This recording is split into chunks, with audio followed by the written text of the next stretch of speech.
Hi, I'm Max with 254 Repair, and I want to show you our latest gadget.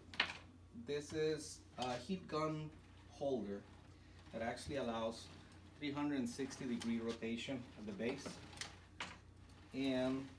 it's designed to hold your heat gun where you need it when you're working on an iPhone, replacing home buttons, or when you're working on an iPad, replacing the digitizer. The reason we came up with this idea is because the current options on the market is a heat gun stand similar to this one, where you have to put your heat gun in the stand, spend a little bit of time adjusting it, and when you are working with a phone that is completely taken apart and you have parts in a bin or parts around your workstation, you got to move those parts away, pull the heat gun towards you, and then take your device and your tools in your hands to the heat gun,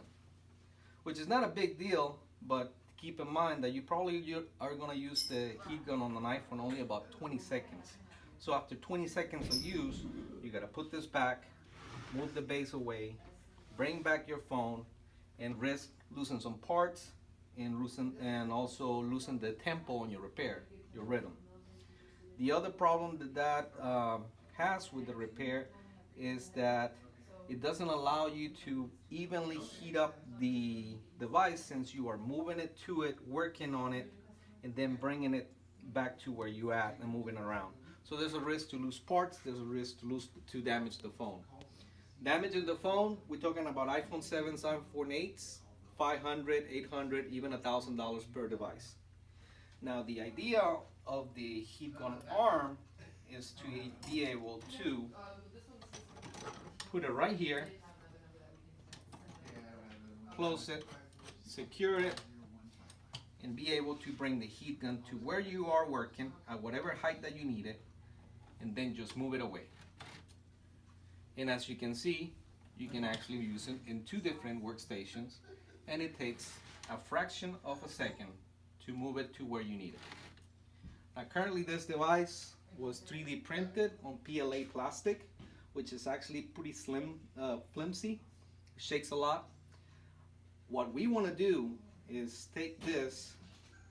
and do it with plastic injection on ABS plastic. For that, we cannot use 3D printer, because the 3D printer, first of all, takes 40 hours to print this device, versus a plastic injection machine can do it in seconds or minutes. Our goal is to be able to get a plastic injection machines and the molds made here in the United States, so we can actually make this device, put it on the market here in the United States, not send it overseas to get a mass producer over there. So please look at it, look at the pictures that we are going to attach, the links under the video, and please give us your support. Thank you.